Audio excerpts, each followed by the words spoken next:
Bonjour, je commence une nouvelle série d'exercices sur les problèmes d'élasticité linéaire. Cette vidéo constitue le premier épisode. Pour ce faire, un problème avec solution est proposé.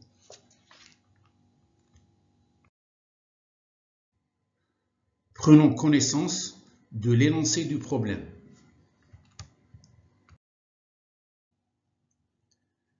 Un cylindre de révolution homogène de rayon R et de hauteur H, qui est représenté par cette figure. On considère les coordonnées cylindriques ER, Eθ, Ez. ER, Eθ, Ez. L'axe O, l'origine O, Ez, est l'axe de symétrie. Il est vertical ascendant.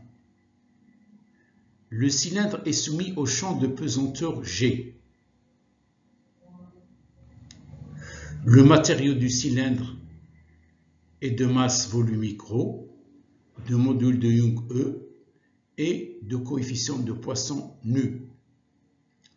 La surface latérale et la section droite inférieure, Z égale à 0, du cylindre ne sont pas chargées. On a la surface latérale et la section droite inférieure. Ces deux surfaces ne sont pas chargées. Par l'intermédiaire d'une tige indéformable, cette tige, le cylindre est suspendu au point A. Le point A, de coordonnées R égale à 0 et Z égale à H. De la section supérieure, Z est égal à H. En tout point M de coordonnées R, θ, Z du cylindre, le champ de déplacement U de M est donné comme suit.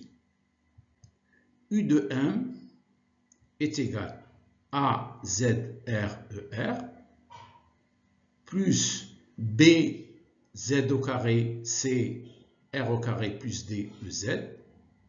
C'est-à-dire qu'on a uniquement les composantes radiales et les composantes axiales du vecteur déplacement U de M.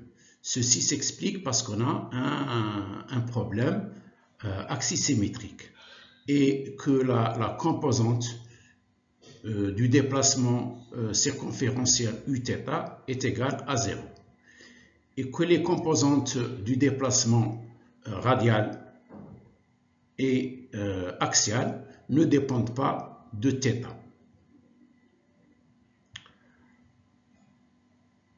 Les constantes A, B, C, D sont des constantes physiques à identifier, c'est-à-dire qu'on va les déterminer. Première question. Déterminer en tout point M les tenseurs de déformation epsilon M et de contrainte sigma M en fonction des constantes A, B, C, D et des coordonnées du point. Deuxième question.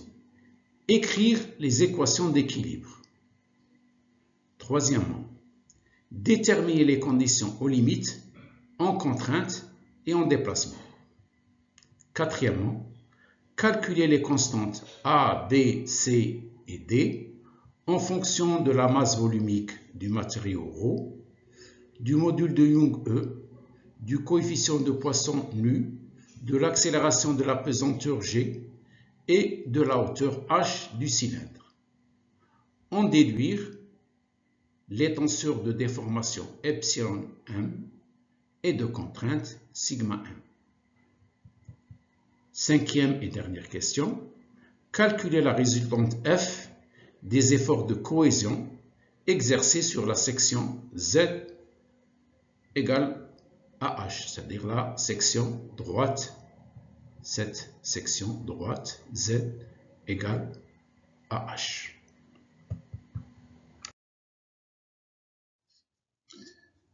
Avant d'examiner la solution, j'aimerais donner une explication sur la procédure à entreprendre en vue de résoudre ce type de problème d'élasticité. D'une manière générale, si le champ de déplacement est connu, donc on connaît le champ de déplacement, pour déterminer le tenseur de déformation epsilon, il suffit de le déterminer à partir de la partie antisymétrique du gradient de U, qui est donné par cette relation intrinsèque. Epsilon ij est égal à 1 demi de ui virgule j plus uj virgule i. Donc cette formulation peut être faite, que ce soit en coordonnées cartésiennes, cylindriques ou sphériques. Connaissant le tenseur de déformation epsilon, on peut calculer le tenseur de contrainte par le biais de la loi de comportement qui lie les deux tenseurs et qui est donnée par cette relation intrinsèque sigma ij est égal à 2 mu epsilon ij plus lambda epsilon ll delta ij, où mu et lambda sont les coefficients de Lamé et qui peuvent s'exprimer en fonction du module de Young et du coefficient de Poisson. Pour que le champ de contrainte soit statiquement admissible, il suffit de deux conditions. La première condition, c'est vérifier les équations d'équilibre. Et la deuxième condition, satisfaire les conditions aux limites en contrainte. D'un autre côté, pour que le champ de déplacement soit cinématiquement admissible, il faut qu'il satisfasse les conditions aux limites en déplacement.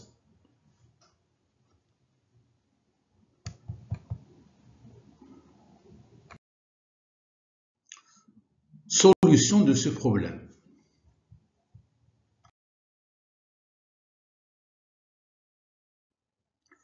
Détermination en tout point M des tenseurs de déformation epsilon m et de contrainte sigma m en fonction des constantes A, B, C et D et des coordonnées du point. On va d'abord déterminer dans un premier temps le tenseur de déformation. À partir des données des composantes du vecteur déplacement U de M. U de M a uniquement deux composantes, la composante radiale U de R et la composante axiale U de Z. La composante circonférentielle est nulle. Les composantes radiales et axiales ne dépendent que de R et de Z. Elles sont indépendantes de θ. Comme on vient de le voir, à partir du champ de déplacement U, on va déterminer les composantes du tenseur de déformation epsilon ij. On est en coordonnées cylindriques. Le tenseur de contrainte, de déformation, pardon, il est donné par cette matrice. Et on va voir toutes les dérivées partielles du vecteur déplacement U de 1 par rapport aux différentes coordonnées R, θ et Z. Nous savons que de U de θ est nul. Donc, U de θ est nul. Là où il y a U de θ, on va l'éliminer.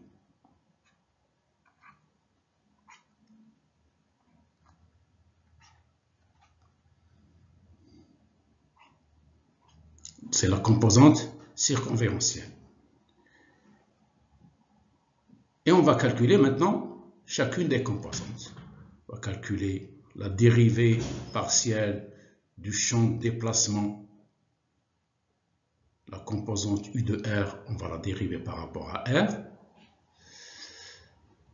On sait que U de R ne dépend pas de θ, donc cette composante aussi est nulle. On va calculer la composante, la dérivée du déplacement radial par rapport à la coordonnée axiale Z, ainsi que U de Z, R. On sait que U de R ne dépend pas de θ, donc c'est 0. On va calculer le rapport U de R sur R. U de Z aussi ne dépend pas de θ.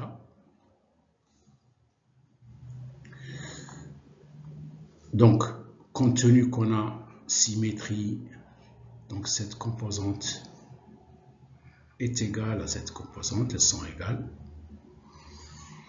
On a une égalité. U de Z ne dépend pas de θ. C'est nul. Et on va calculer aussi la dérivée partielle du déplacement, la dérivée du déplacement axial par rapport à la coordonnée axiale. Voyons. On va dériver U de R par rapport à R. Donc c'est AZ. La dérivée partielle de U de R par rapport à Z est égale à AR. La dérivée de U de Z par rapport à R est égale à 2CR. Et le rapport U de R sur R, U de R sur R est égal à AZ. La dérivée de U de Z par rapport à Z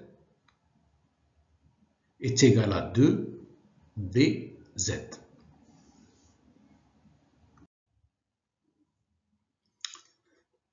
Voici affichés les résultats qu'on a obtenus, différentes dérivées. Donc on va remplacer dans le tenseur de déformation qui est donné par cette matrice. Et nous obtenons le tenseur de déformation, sa forme qui est exprimée par cette matrice, qui est exprimée en fonction des constantes A, B, C et des coordonnées R et Z du point M considéré.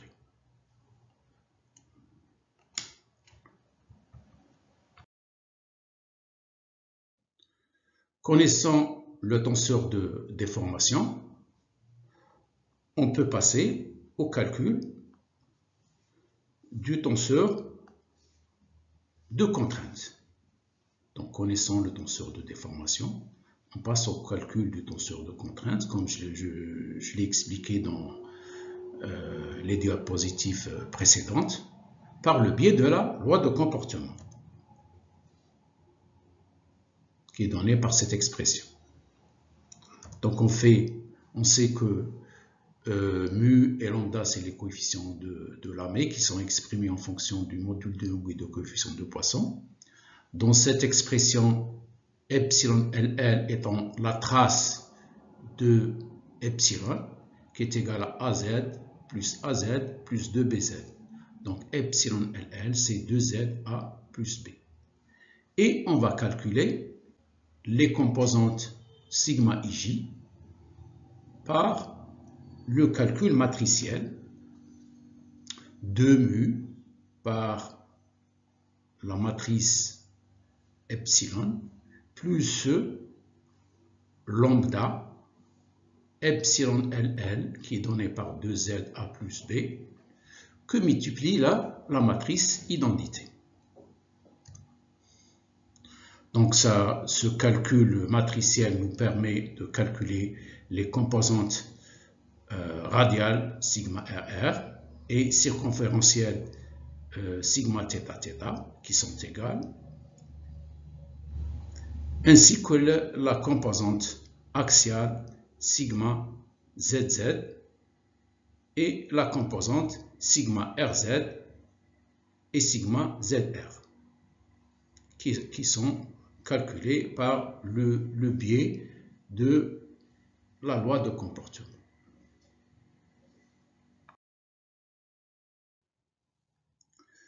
Donc le tenseur de contrainte se présente sous la forme de cette matrice, compte tenu que sigma RR est égal à sigma θ θ.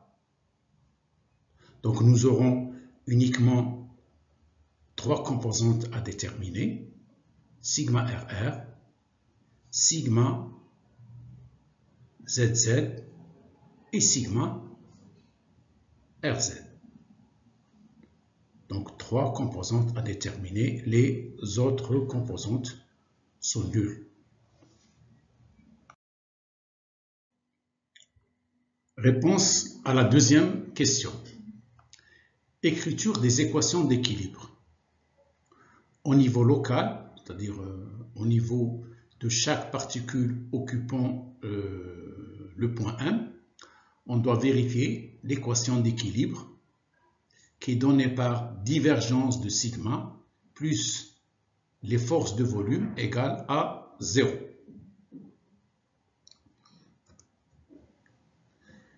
Divergence de sigma est un vecteur dont les coordonnées sont données par cette forme. On a la coordonnée radiale, la coordonnée tangentielle ou circonférentielle et la coordonnée axiale. Donc c'est un vecteur qui est obtenu à partir des dérivées partielles des composants du tenseur de contrainte. F étant les forces de volume. Ce cylindre est soumis uniquement à l'action de la pesanteur G. Cette action est dans le sens opposé à l'axe des Z. Et cette action est donnée par le produit de ρ, la densité, par l'accélération de la pesanteur G. Donc, la force de volume qui est appliquée au niveau de chaque particule de ce cylindre a pour composante radiale 0, composante tangentielle 0 et la composante axiale est égale à moins ρ par G.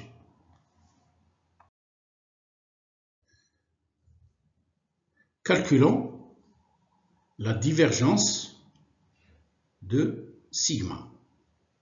Divergence de sigma en coordonnées cylindriques, on a la composante radiale, la composante tangentielle ou circonférentielle et la composante axiale. Voyons maintenant les différentes dérivées partielles. Sigma RR, dérivée partielle par rapport à R. Elle ne dépend pas de R.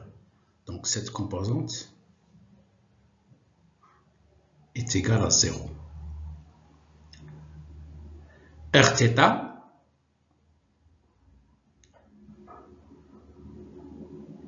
est égal à 0. Donc on va calculer la dérivée sigma Rz par rapport à Z. Sigma RR moins θ, comme ils sont, ces deux composantes sont égales, donc la différence, ça va donner 0. Sigma Rθ est nul, sigma θ est nul, sigma θz est nul, sigma Rθ est nul.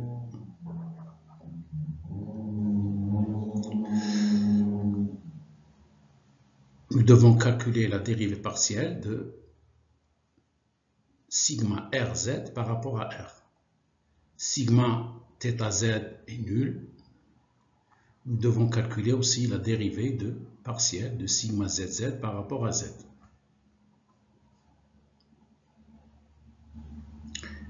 Et calculer aussi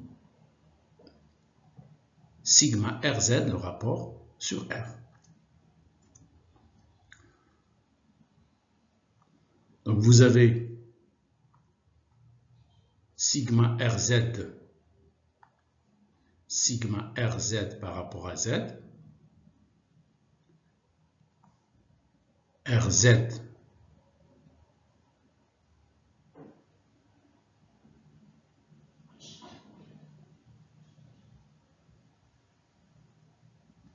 ne dépend pas de z, il est égal à 0. Sigma, la dérivée de sigma rz par rapport à r, rz par rapport à r, rz par rapport à r est égal à mu, donc on dérive ça, c'est mu a plus de c. La dérivée de sigma zz par rapport à z, on dérive par rapport à z, ça donne 2 facteurs de mu b plus lambda a plus b, et le rapport de sigma rz sur r, sigma rz sur r, il est égal à mu facteur de a plus de c. Donc, on peut déterminer maintenant la divergence de sigma.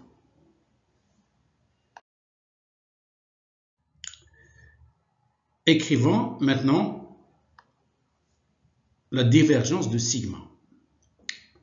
On remarque la première composante de divergence de sigma, la composante radiale. Toutes les composantes, ça va donner 0. La deuxième composante tangentielle ou circonférence aussi, ça va donner 0.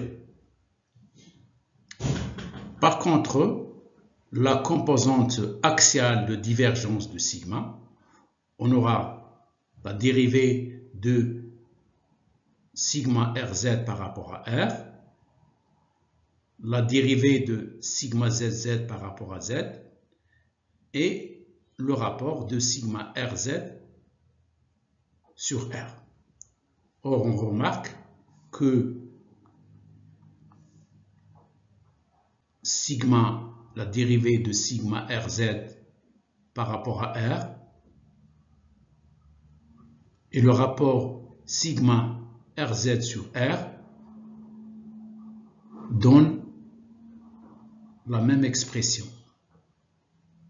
C'est-à-dire, si on fait la somme de sigma dérivée de sigma rz par rapport à dr, plus le rapport de sigma rz sur r, ça va donner 2 fois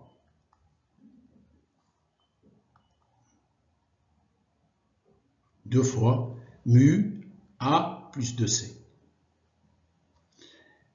Et nous avons calculé aussi la dérivée partielle de la composante axiale, c'est-à-dire sigma zz sur dz, qui est donnée par cette expression. Nous connaissons les forces de volume F, dont la composante radiale est 0, la composante tangentielle est 0, et la composante axiale est égale à moins ρg. Donc, l'équation d'équilibre divergence de sigma plus les forces de volume F égale à 0 se réduit aux 3 équations scalaires. La première équation, elle donne 0 égale 0.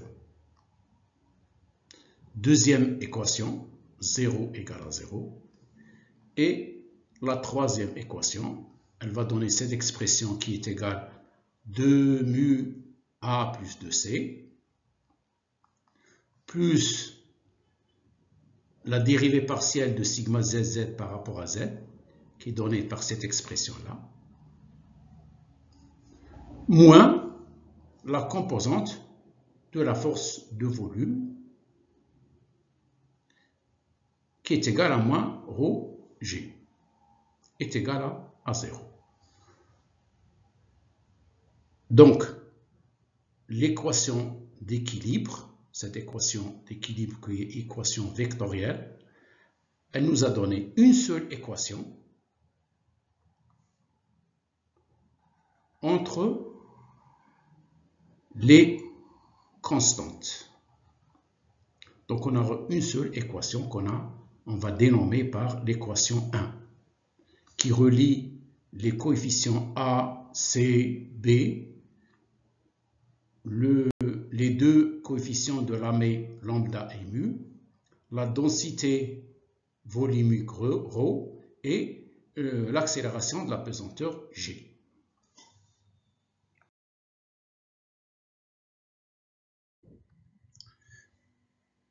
Réponse à la troisième question.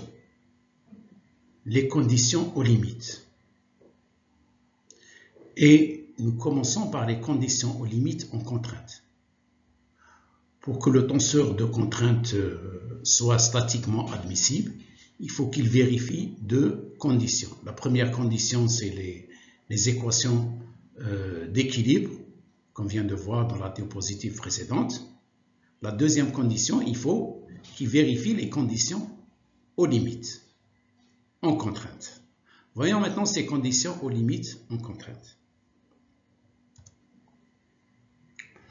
La première condition aux limites en contrainte est relative à la face inférieure libre, cette face.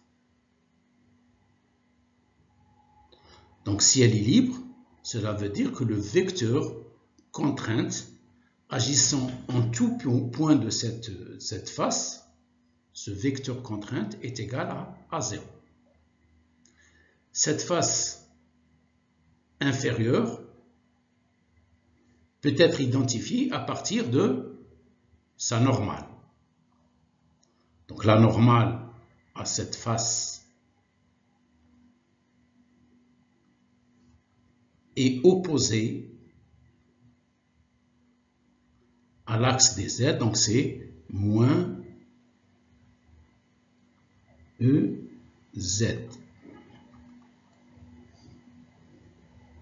Donc les coordonnées de ce vecteur normal sont 0, 0, moins 1. En outre, tous les points de cette face inférieure ont pour coordonnées Z égale à 0. Donc dans le tenseur de contrainte, on va remplacer Z par 0. Et on va écrire que le tenseur de contrainte appartenant à cette face sera le produit tensoriel de sigma au point M, ça c'est M, sigma au point M, que multiplie la normale à cette facette. Or, donc si on remplace par Z par 0, on aura sigma ZZ est égal à 0. Et on aura les autres composantes, sigma RR, sigma θθ et sigma RZ. Produit tensoriel avec le vecteur normal, 0, 0, moins 1. Donc ce produit va donner un vecteur dont la composante radiale sera égale à moins sigma RZ, la composante circonférentielle 0 et la composante axiale 0.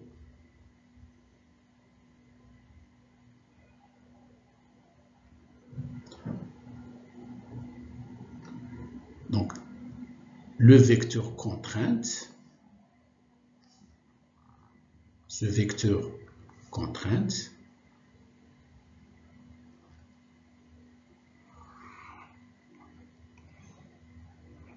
il est égal à 0.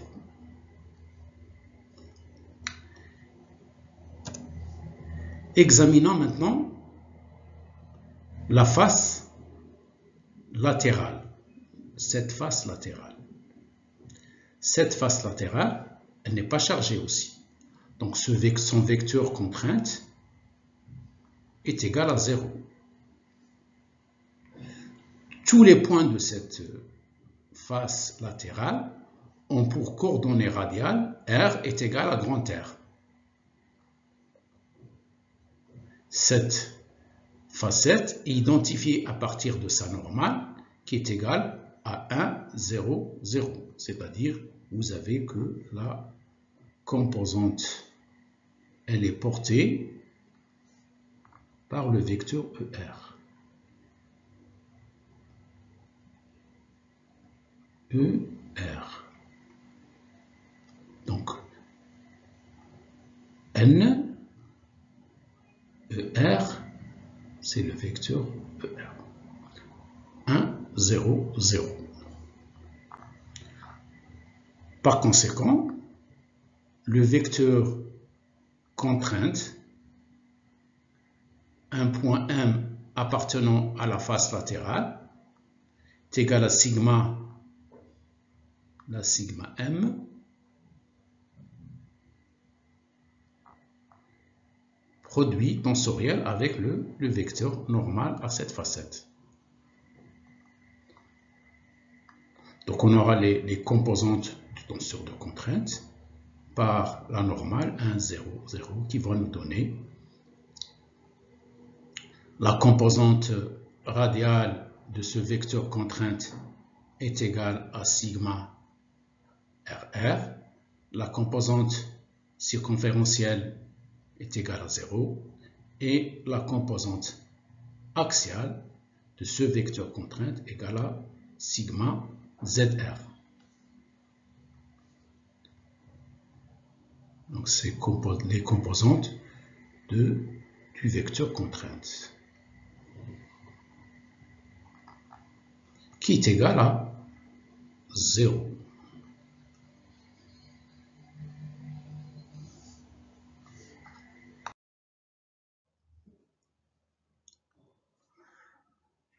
Pour que le champ de déplacement soit cinématiquement admissible, on doit vérifier les conditions aux limites en déplacement. On a ce cylindre qui est attaché à une tige au point A. A étant le point de suspension dont les coordonnées sont R égale à 0 et Z est égal à H. Le déplacement de ce point A, suivant l'axe des Z, est nul. Or, pour les données, nous avons comme donnée le déplacement suivant Z, qui est égal à BZ au carré, plus C R au carré, plus D égale à 0. Donc, si on remplace les coordonnées du point A, c'est-à-dire R égale à 0, on aura U de Z de A qui sera égal à B, que multiplie H au carré, parce que Z est égal à H, Z est égal à H, et R est égal à 0, plus C fois 0, ça donne 0, plus D égale à 0. Et là, nous avons retrouvé une deuxième équation entre les constantes. Une relation entre la constante D et la constante B. Cette deuxième équation, on va la dénommer 2. Réponse à la quatrième question.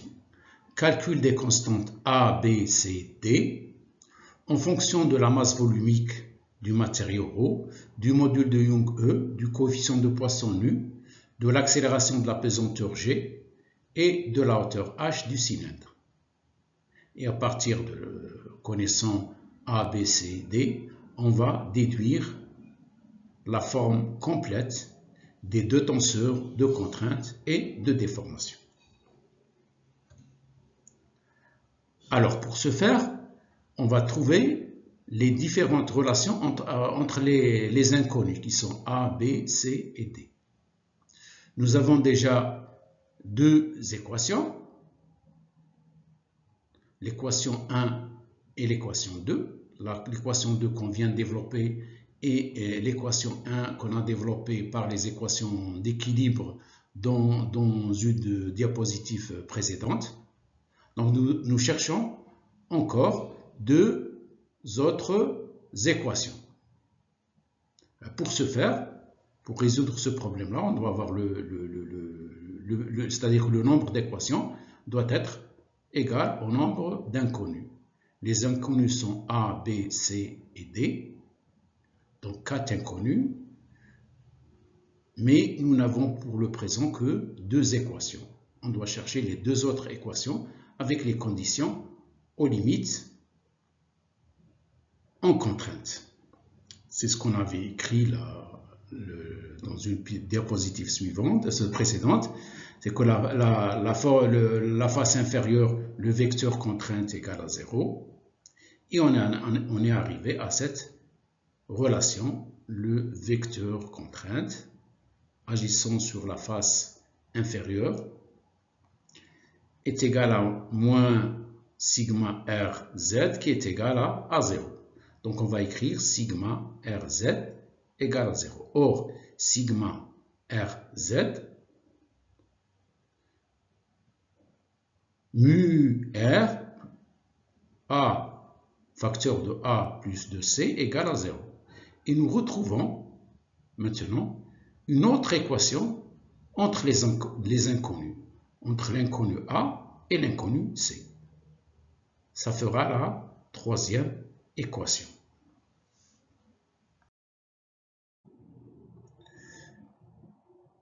Nous cherchons la quatrième équation qui nous permet de lier les inconnus du problème, c'est-à-dire les inconnus qui concernent les constantes. Ceci peut être obtenu par la condition en limite sur la face latérale qui est libre. On avait trouvé la relation du tenseur de contrainte sur cette face, qui est donnée par cette expression. Donc sigma RR égale à 0 et sigma RZ sur cette face latérale est égal à 0. Nous écrivons sigma RR, cette expression. Donc ce sera 2Z facteur de mu plus lambda A plus lambda B égale à 0. Donc là, on a retrouvé une relation entre les constantes A et B. A est égal à moins B facteur de lambda plus mu. Ce sera la quatrième équation. Voyons la deuxième équation 0, 0, donc on ne peut pas la comptabiliser comme équation entre inconnus, et la troisième équation, sigma R ZR égale à 0. Donc mu qui multiplie grand R A plus 2C égale à 0. A plus 2C est égal à 0. Donc c'est une équation qu'on a déjà retrouvée dans la diapositive précédente. C'est la même équation que 3. Donc c'est une équation qui se répète. On récapitule maintenant les 4 équations obtenues qui nous permettent de déterminer les constantes A, B, C et D.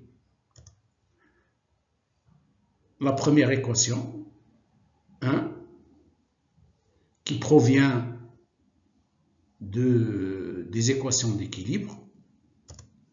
La deuxième équation nous provient des conditions aux limites en déplacement. La troisième et la quatrième équation proviennent des conditions aux limites sur les contraintes. Donc nous avons 4 équations avec 4 inconnus. On va résoudre ce système d'équations pour déterminer ces constantes.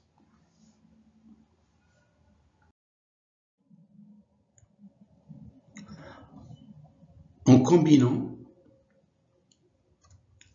les équations 1 et 3,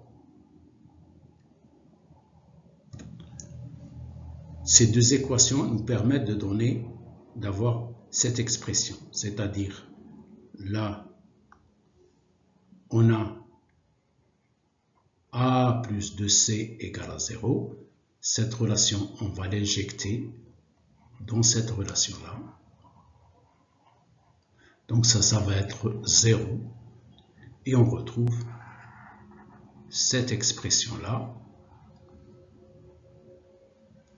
qui va nous donner l'équation 1'. Donc, 2 facteurs de 2 mu par b plus lambda a plus b moins rho g égale à 0. On remarque ici qu'on a deux inconnus, a et b. Donc, il suffit maintenant de combiner l'équation 1' avec l'équation 4. L'équation 4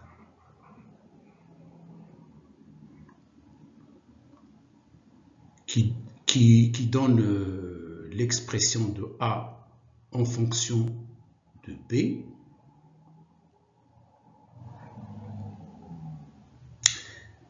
Et on aura une équation 1 seconde qui sera 2 facteurs de 2 mu par B plus lambda A qu'on va remplacer par sa valeur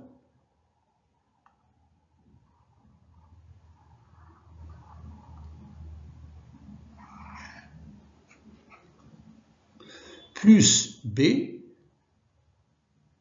moins rho g égale à 0. On vient d'obtenir une équation à une seule inconnue B. Donc on peut déterminer B par la relation 1 seconde.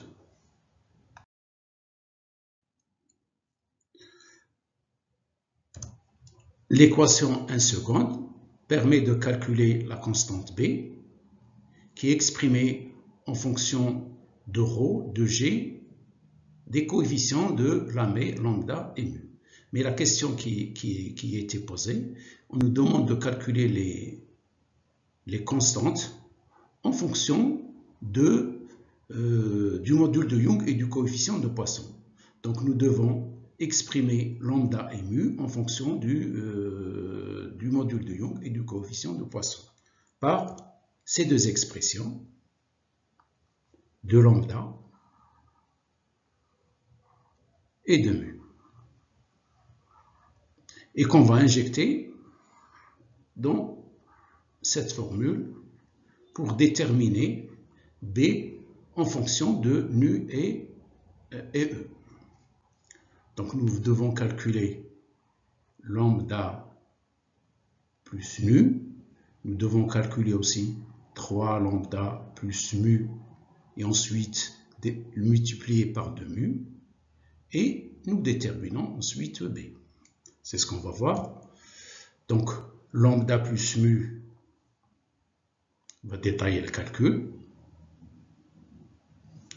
On va retrouver lambda plus mu, qui est égal à E sur 2, 1 plus nu, 1 moins 2 mu. Ensuite, nous calculons 3 lambda plus 2 mu, qui va nous donner 3 lambda plus 2 mu égale à E sur 1 moins 2 mu. Nous multiplions 3 lambda plus 2 mu par 2 mu.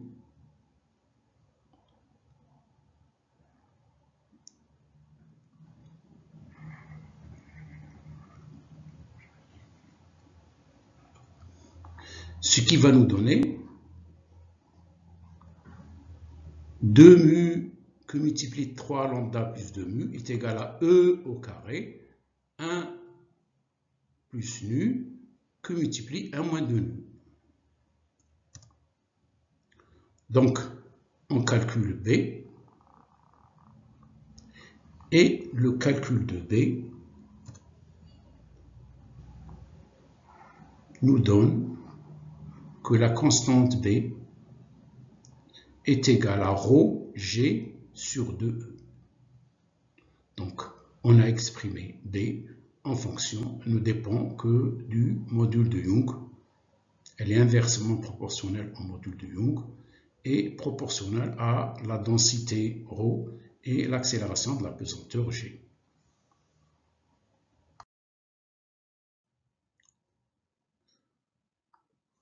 Connaissant l'expression de B, on utilise l'équation 4 pour déterminer la constante A, qui est donnée par cette expression.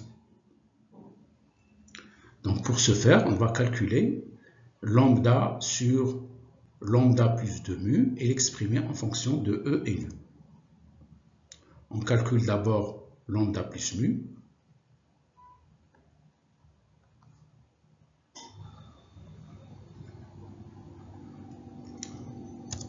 Ensuite, on calcule le rapport lambda sur lambda plus mu, qui ne dépend que du coefficient de Poisson nu. Ceci nous permet de déterminer la constante A. Donc la constante A, ce sera égal à moins le coefficient de Poisson nu par ρ par G sur le module de Young E.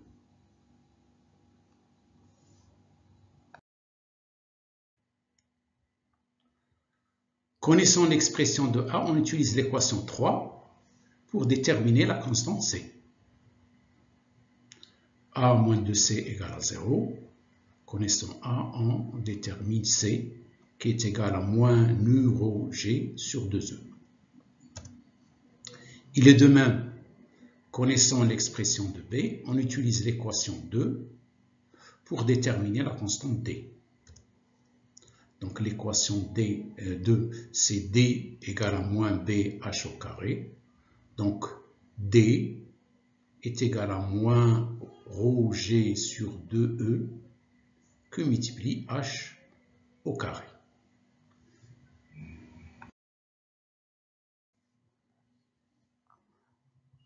On peut maintenant déterminer la forme complète du tenseur de déformation epsilon,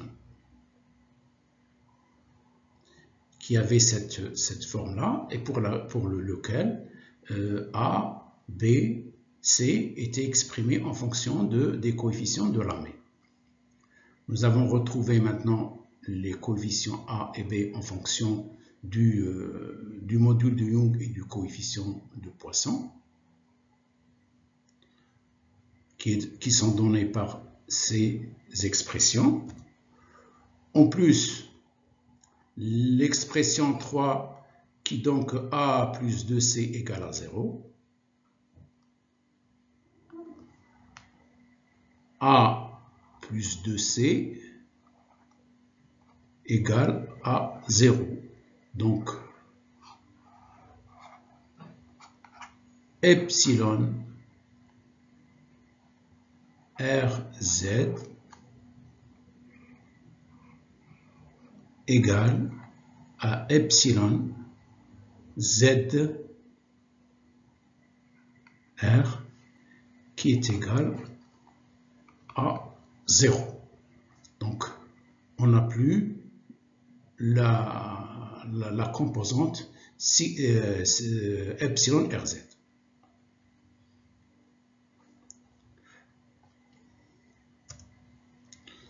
On remplace A et B par leurs valeurs, qui sont données par ces deux expressions-là, et nous retrouvons la forme du tenseur de déformation en fonction des coefficients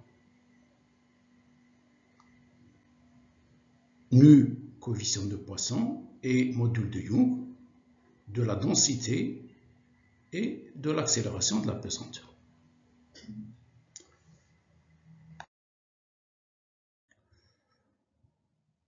On peut déduire maintenant le tenseur de contrainte qui est donné par cette matrice. On a déjà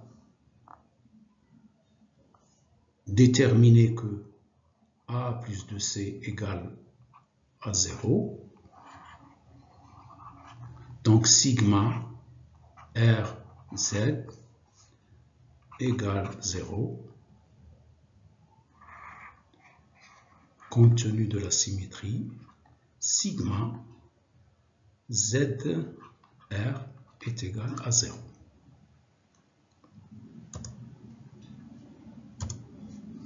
C'est ça.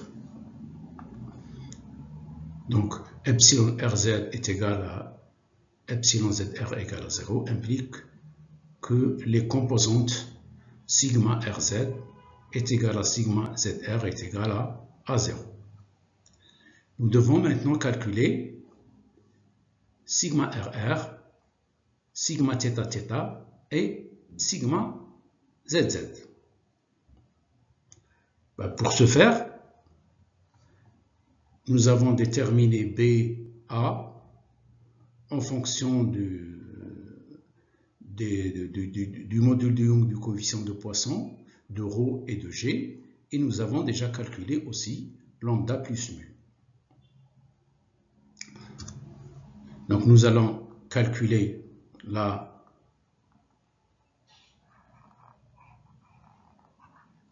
mu plus lambda A plus lambda B. Ce terme,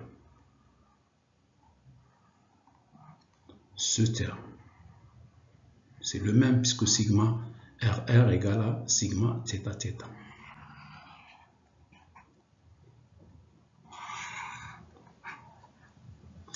On remplace A par son expression,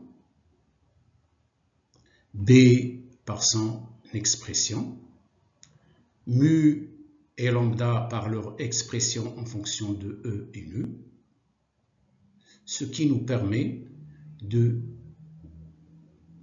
déterminer cette somme qui est égale à 0. Cela signifie que les contraintes sigma RR et sigma θ radiales et circonférentielles sont égales à 0. Donc sigma RR égale à sigma θ égale à 0. Il nous reste que la composante sigma ZZ, la composante axiale du tenseur de contrainte à déterminer.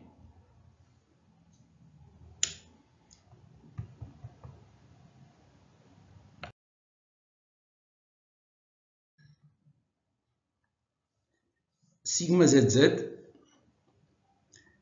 est égal à 2Z, 2 mu B plus lambda A plus B.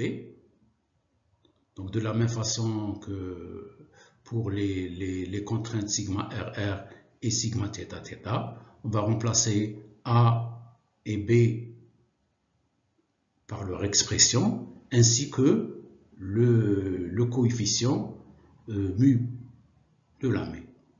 Donc ça sera 2Z que multiplie 2 mu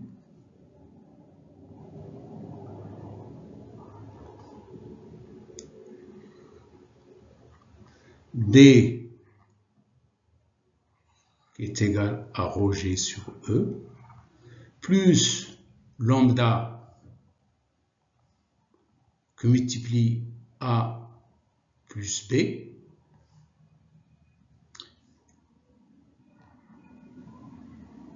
ceci va nous donner cette expression.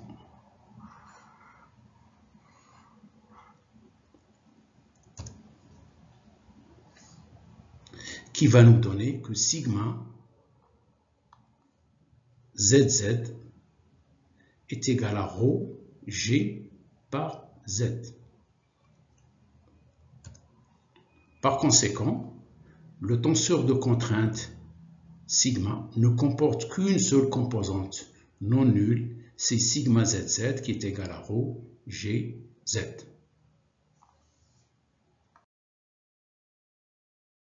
Nous arrivons à la réponse à la dernière question qui concerne le calcul de la résultante F des efforts de cohésion exercés sur la section droite Z égale à H, c'est-à-dire cette section droite. Pour ce faire, nous devons calculer le vecteur contrainte agissant sur cette section droite. Les points de cette section droite ont une coordonnée suivant Z égale à H et la normale N à cette section droite c'est EZ, c'est-à-dire 0, 0, 1.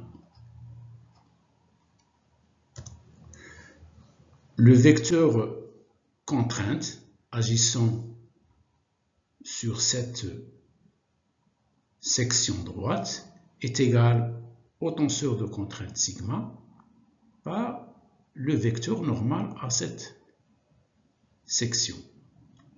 Or, Z est égal à H pour tous les points appartenant à cette section. Donc, la contrainte sigma ZZ est égale à rho GH. Donc, le tenseur de contrainte, on a la composante sigma ZZ qui est égale à rho GH, produit tensoriel avec le vecteur normal N. Donc, le vecteur contrainte agissant sur cette face aura pour composante radiale 0, tangentielle ou circonférentielle 0 et axiale égale à rho GH. La résultante de tous ces efforts de cohésion, ce sera la somme des vecteurs contraintes. Donc nous devons faire une somme sur toutes les particules appartenant à cette facette. Qui dit une somme, dit une intégrale. Donc nous devons intégrer le vecteur contrainte, le sommer, pour toutes les particules appartenant à cette section.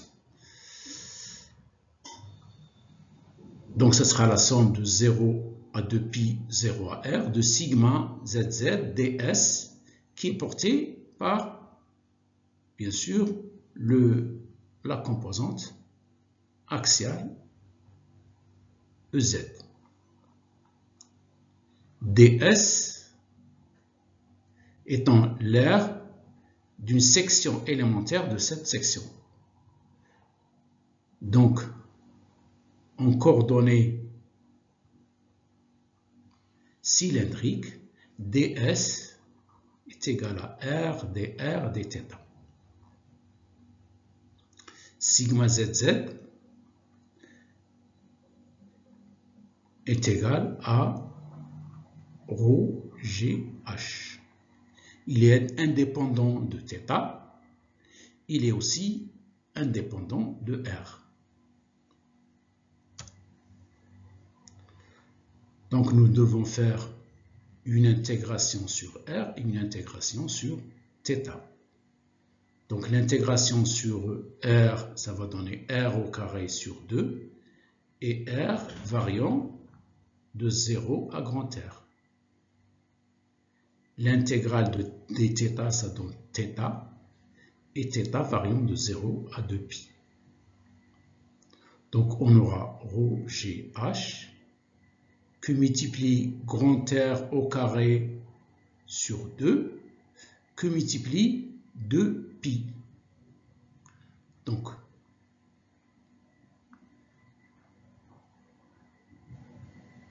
ce calcul, il va donner pi r au carré.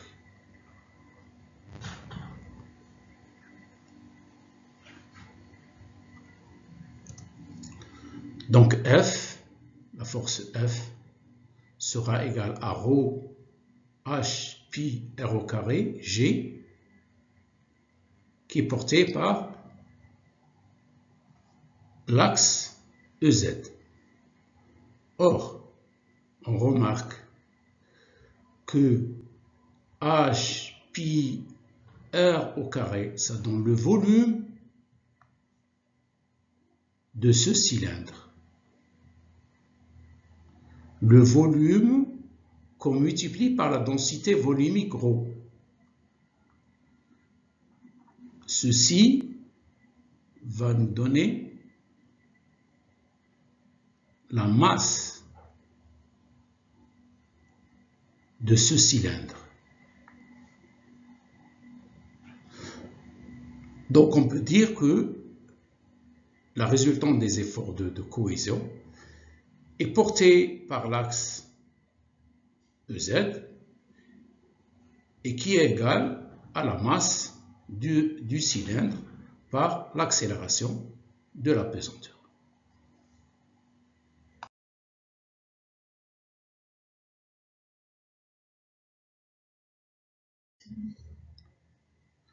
Comme je l'ai mentionné en début de séance, cette vidéo n'est que le premier épisode d'une longue série d'exercices sur la résolution des problèmes d'élasticité linéaire.